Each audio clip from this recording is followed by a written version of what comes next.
নমস্কার। আজকের এই ক্ষণের বৈঠকে আমি দিনক্ষণ নিয়ে আলোচনা করব। আমরা দিনক্ষণ কথাটা সবসময় শুনি, কিন্তু ক্ষণের সম্বন্ধে বিস্তারিত তথ্য আমাদের কাছে হয়তো নেই। অনেকের কাছে হয়তো আছে, অনেকের কাছে হয়তো নেই। দেখা যাক কি বলছে। দিন শুরু হয় মহানিশায়, সন্ধ্যাকাল সূর্যাস্তে যবনিকা পাত। দিন শেষ হচ্ছে। কাজকর্মে সাফল্য লাভের জন্য সাধকেরা ক্ষণের দিকে নজর দিতে বলেছেন বারবার। সাধারণ হিসেবে সকাল, দুপুর আর সন্ধ্যাকে ত্রিকাল বলা হয়, একে ত্রিসন্ধ্যাও বলা হয়। কিন্তু সন্ধ্যা দুটি, প্রাতঃসন্ধ্যা আর সায়ং সন্ধ্যা। আমরা সারাদিনের যে কোনো সময় ধ্যান করলে সাফল্য হয় না।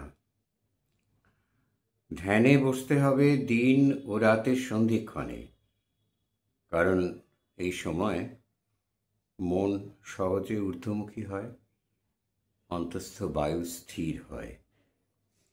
সেই কারণে এই সন্ধ্যার সময়টাকে বেছে নেওয়া হয়েছে। আমরা পেতে চাইছি প্রাকৃতিক সত্তার সাহচর্য। এই দুটি সময় প্রকৃতির ভাব ধীর, স্থির এবং শান্ত হয়। আমাদের শরীর ও মনস্থির হয়। এই দুটো সময় আমাদের ইন্দ্রিয়ের শক্তি শিথিল হয়ে যায়। ইন্দ্রিয় শক্তিটা শিথিল হয়ে যায়, সেটা খুব দরকার। ফলে প্রাকৃতিক শক্তির সঙ্গে একাত্ম বোধ করা যায়। স্টিফ হয়ে থাকলে তো কিছু বোঝা যায় না। ইন্দ্রিয় শক্তি যখন শিথিল হয়, তখন প্রাকৃতিক সত্তার সঙ্গে একটা একাত্ম বোধ আসে। মনকে একটি বিষয়ে স্থির করে রাখাকে বলে ধারণা। মনকে কোনো একটা ব্যাপারে স্থির করে রাখাকে বলে ধারণা। এই বিষয়টা সম্বন্ধে আমার ধারণা আছে, মানে স্থির জ্ঞান আছে। এটা পরিষ্কারভাবে আমি জানি, তাই ধারণা। ধ্যানে বসতে হবে দিন ও রাতের সন্ধিক্ষণে। সাধনার সময় হিসেবে সন্ধ্যা 6টা থেকে রাত 8টা, এই সময়টিকে বলা হয় কালবেলা। 8টা থেকে 10টা এটা কিন্তু অকাল, এটাকে বলা হয় অকাল। 10টা থেকে 11টা এ হলো কালাকাল। আর রাত 11টা থেকে 12টা মাহেন্দ্রক্ষণ, দিনের সব থেকে ভালো সময়, যে সময়ে যে কোনো শুভকর্ম সফল হয়। আধ্যাত্মিক শুভকর্মের কথা বলছি।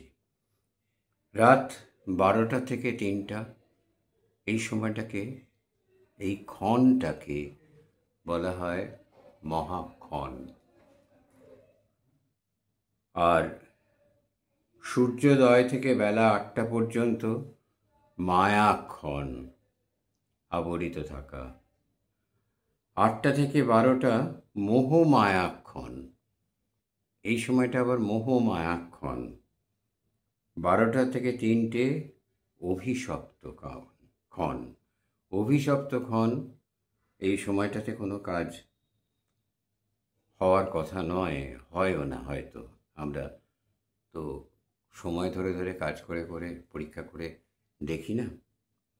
3টে থেকে সন্ধ্যার প্রাক্কাল পর্যন্ত দগ্ধক্ষণ। এই সময়টিকে পণ্ডিতেরা, বিপাশ্চিত মুনি ঋষিরা দগ্ধক্ষণ বলে চিহ্নিত করেছেন। এইভাবে আমরা সারা দিনের যে বিভিন্ন সময়, তিথি, দিনের, ক্ষণগুলোকে নিয়ে চিন্তা করি। পাঁজিতে দেখবেন বিবাহ ইত্যাদি ব্যাপারে এই সমস্ত ক্ষণগুলোর বৈশিষ্ট্য লেখা থাকে বা বলা থাকে কোন ক্ষণ কী কাজ করতে হবে।